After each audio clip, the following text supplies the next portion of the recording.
Hello बच्चों, कैसे हो आप सब। अब गर्मी स्टार्ट हो गई बच्चों, अपनी सेहत का ध्यान रखना और पानी का ज़्यादा से ज़्यादा प्रयोग करना। एक बात और कहना चाहूँगी बच्चों कि प्लीज़ आप अपने पेरेंट्स के कांटेक्ट में रहेंगे ताकि आप जो है आपका कॉन्फिडेंस लेवल बिल्ट रहे और आप अच्छा फील करके और उनको बताते रहो भी आपका क्या चल रहा है स्टडी मैटर। और कोई दिक्कत है you can ask again and again. आज हम करने जा रहे हैं बच्चों द 100 ड्रेसेस का फर्स्ट पार्ट रिटन बाय एल बासर ईस्टर। ये जो राइटर था, ऑथर था, ये हमेशा यंग गर्ल्स की प्रॉब्लम को डिस्कस कर सकता है। कहीं ना कहीं बेटे मुझे इस लेसन में ये लग रहा है कि राइटर के साथ ये घटना घटित हुई होगी जो इसने ये लेसन जो है हमें डिस्क्राइब करके एक्सप्लेन किया है। देखो बच्चों, इस लेसन में क्या बताया गया है कि वांडा पेट्रोन्स की नाम की एक लड़की थी। ठीक है, वांडा पेट्रोन्स की नाम की एक लड़की थी जो कि पुलिस गर्ल थी।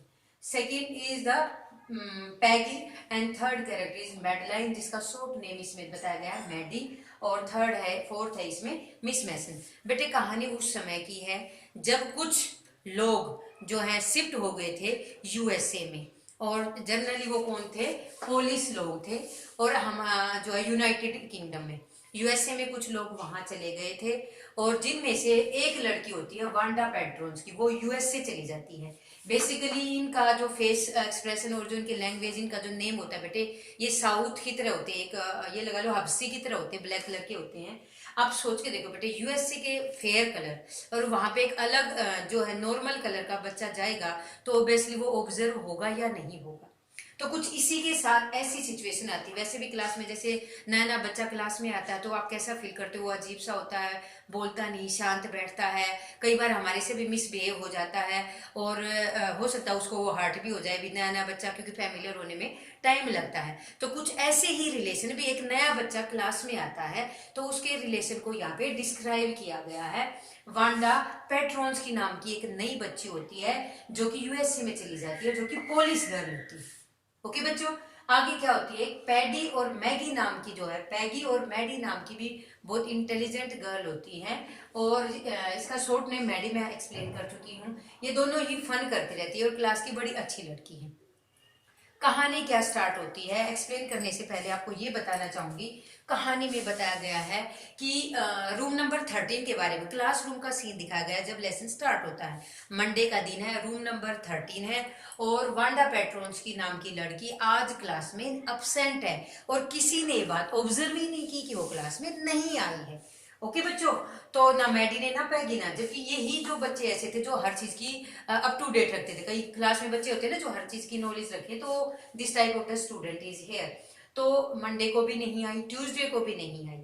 और जनरली वांडा हमेशा बेटे क्या थी कि वो हमेशा कॉर्नर में बैठती थी, लास्ट सीट पे। और क्यों बैठती थी, क्योंकि वो एक बोगिंग हाइट से, एक ऐसे कीचड़ भरे इलाके से बिलोंग करती थी कि सारे उसके शूज गंदे हो जाते थे, और जो कि दूर से आने के कारण उसके जूतों पे मड वगैरह लगे रहते थे, और सारी क्लास खराब ना हो जाए इसलिए थोड़ी सी हेजिटेट फील करके वो लास्ट में बैठती थी। और जनरली उस समय जब ये कहानी लिखी गई, बच्चे जो डफर होते थे, शोर करने वाले, ना पढ़ने वाले, लेग पुलिंग करने वाले, एक दूसरे के पीछे बच्चे बैठते थे, कहने मतलब स्टूपिड बच्चे पीछे बैठते थे, और वांडा उनके साथ बैठती थी। इसका मतलब ये नहीं है बच्चों कि वांडा इंटेलिजेंट नहीं थी, वो वैसे ही जनरली क्योंकि एक नया बच्चा था और वो पीछे ही बैठता था। बाकी एक्चुअली हम देखेंगे लेसन के एंड में कि Wanda is so much intelligent.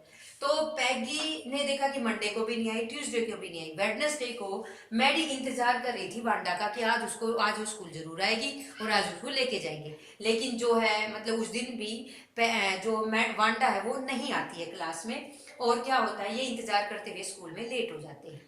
होता क्या है बेटा, क्या घटना घटित होती है कि जनरली जब भी वांडा स्कूल में आती थी पैगी को क्योंकि पैगी ने ऑब्जर्व किया कि वो हमेशा एक ही ड्रेस पहनती है, वो भी ब्लू कलर की फेडेड ड्रेस। वियर्ड, जब भी स्कूल में डेली एक ही ड्रेस पहन के आती थी। पैडी के दिमाग में ये बात आई कि क्यों ना एक फन गेम खेला जाए। तो जब एक बार वो ग्राउंड में सारे खड़े थे तो सारी लड़कियां खड़ी थी, तो उसने मन किया कि उससे क्वेश्चन पूछे। तो पैगी ने बड़े प्यार से पोलाइटली उसे क्वेश्चन पूछा वांडा से कि how many dress you have, आपके पास कितनी ड्रेस है। एक गेम खेला उसने, ठीक है ना, फन गेम। और how many dress you have कि कितनी ड्रेस है। वांडा ने भी जवाब दिया, हालांकि उसे हर्ट हुई ये बात कि क्यों पूछ रही है, लेकिन जो है उसने आंसर दिया कि मेरे पास आई हैव 100 ड्रेस, मेरे पास 100 ड्रेस है। पैगी को ये बात फील हो गई कि ये अगर 100 ड्रेस है तो फिर एक ही ड्रेस इतने दिन से क्यों पहन के आ रही है। ठीक है, तो उसने वो जवाब वही देने लगी वांडा। पैगी ने ये डेली का रूटीन शुरू कर दिया, उसे मजाक ना हो मैनी ड्रेस, सब उसका फिर मजाक। सब बच्चे जब ये आंसर सुनते कि 100 ड्रेस कह रहे तो सब उसका मजाक करते, तो वांडा को ये बात पिंच होने लग गई। ठीक है, ये डेली का मजाक चलने लग गया। अब क्या बारी आई कि भाई मतलब हालांकि मैगी नहीं चाहती थी कि उसको ये बात हर्ट हो, क्योंकि एक्चुअल में पैगी क्या थी बेटे, पैगी इज अ बुली स्टूडेंट। एक बुली स्टूडेंट मतलब जो दूसरे स्टूडेंट की प्रोटेक्शन करते, जैसे बड़े बच्चे छोटे बच्चों की सेफ्टी नहीं करते, कोई इसकी चीज ना ले जाए, कोई छीन ना ले, कोई छोटे बच्चे को ना मार दे, तो इस टाइप की थी वो। हार्टलेस में बहुत अच्छी थी, प्रेटी थी, सुंदर थी, करली हेयर थे उसके, और नाइस गर्ल थी। लेकिन उसका मन करता था कि वो झूठ क्यों बोली। ये क्वेश्चन अराइज उसके दिमाग में होता था कि वांडा आखिर झूठ क्यों बोल रही है, इसलिए उसे रिपीट करती रहती थी क्वेश्चन के लिए। वैसे मैगी ऐसी थी नहीं। मैडी जो थी इसकी फ्रेंड, ये क्लोज फ्रेंड थी दोनों।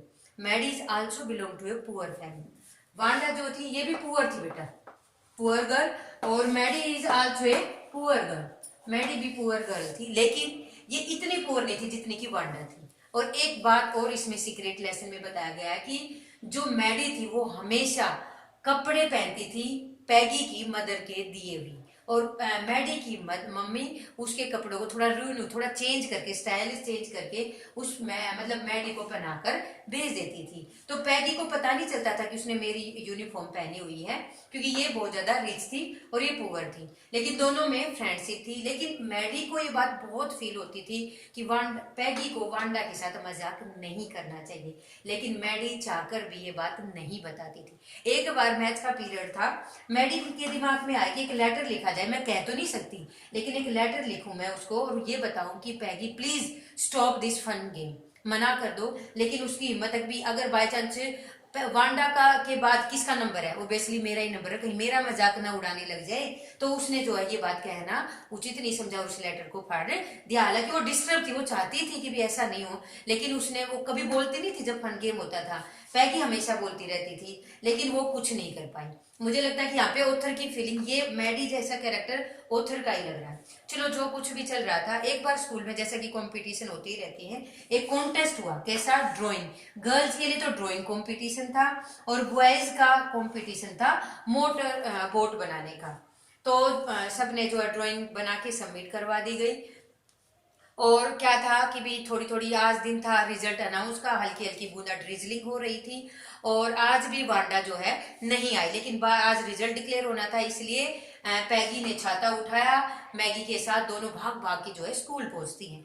देखती हैं कि रूम नंबर 30 में there is so many drawing, बहुत सारी ड्राइंग जो है हैंग कर रखी थी, और बहुत सुंदर, एक से बढ़कर एक लगी हुई थी। सभी बच्चे उसको ऑब्जर्व कर रहे थे, क्लैप कर रहे थे, सब जो है शाउटिंग कर रहे थे, क्योंकि एंजॉय कर रहे, सबको बड़ी अच्छी लग रही थी। तो क्या होता है कि मिस मैसन आती है। मिस मैसन ने अनाउंस किया कि सबसे पहले हम बॉयज पक्ष का रिजल्ट डिक्लेयर करेंगे। Miss Mason is her class teacher, उनकी क्लास टीचर थी मिस मैसन। ठीक है बच्चों, तो कॉन्टेस्ट में देखा कि भी मोटर बोट्स जो है जीती है Jack Bagels. Jackal Bagels is also the Wanda Petronski's brother. Jack Bagel ने जो है इस कॉन्टेस्ट को जीता है, और रूम नंबर 12 में इस चीज को डिस्प्ले किया गया है। जो बच्चा देखना चाहता है वहां पे देख सकता है। और गर्ल्स पक्ष सब बच्चों ने एक या दो ड्राइंग सबमिट करवाई, लेकिन एक और केवल एक बच्ची ऐसी थी जिसने 100 ड्राइंग सबमिट करवाई है, और ये प्राइज उसी को जाता है, और दैट इज वांडा पेट्रोन्स्की। और गर्ल्स में जो है आज, जो कि वांडा पेट्रोन्स्की वेडनेसडे है, आज आई नहीं है, इसलिए कल उसको प्राइज, कल में भी आ जाए तो कल उसको प्राइज दिया जाएगा। और दोनों लड़कियां पैगी और मैडी सरप्राइज, क्योंकि प्रत्यक्ष को प्रमाण की क्या जरूरत है कि आंसर उसने दे दिया। आज वांडा ने वो काम किया है जो वो कहती थी। हालांकि पैगी को ये झूठ लगता था, लेकिन आज उसने अपना प्रूफ दे दिया। दोनों, both girls are not wrong side. देखो ये अनजाने में होता है बेटे, क्योंकि इनकी बचपन में छोटी छोटी एज में हमारे से गलती हो ही जाती है अनजाने में। पैगी नहीं चाहती थी उसको हर्ट करना, देखो गलत मीनिंग मत लेना इस लेसन का। वांडा भी नहीं चाहती थी कि भी कुछ ऐसा हर्ट हो मुझे, लेकिन कहीं ना कहीं इन दोनों में ये चीज आई कि ये अपनी बात को, अपने इंटेलिजेंसी को शो कर रहे थे कि भी ड्राइंग है मेरे पास, ड्रेस नहीं है तो कोई बात नहीं। लेकिन पैगी ये सोच रही थी कि झूठ क्यों बोले, तो अनजाने में ये इसको अदरवाइज मत लेना इस लेसन को कि अनजाने में ये चीजें हो रही है। अनजाने में हमारी लाइफ में भी क्या पता हम किसके साथ कब क्या कर देते हैं या किसी को कौन सी बात हर्ट हो जाती है। तो कुछ इस प्रकार से जो है कॉन्टेक्स्ट जीत जाता है। और पैगी लास्ट में बहुत ज्यादा प्रेज करती है कि really Wanda is so much intelligent and wise person. ठीक है बेटे। और दो ड्राइंग उनको बहुत अच्छी लगती है जो 100 में से होती है। ग्रीन कलर की मैडी को बहुत अच्छी लगती है, ये बात ध्यान से ऑब्जर्व कर लेना बेटे। फिर लास्ट में जो सेकंड पार्ट है उसमें ये बताया जाएगा कि ग्रीन क्या था। ग्रीन कलर की जो ड्राइंग थी वो मैडी को अच्छी लगती है और ब्लू कलर की पैगी को बहुत अच्छी लगती है। और इस तरीके से सारे बच्चे प्रेज करते हैं रूम नंबर 13 में लगी हुई ड्राइंग के। ये था फर्स्ट पार्ट की अपनी समरी। और आई होप आपको इजीली समझ में आ गई होगी। थैंक यू वेरी मच बच्चों, इजीली समझ लेना। और ये मैंने ड्रॉ कर दिया है, प्लीज इसको ऑब्जर्व करते रहना। Thank you very much, have a nice day.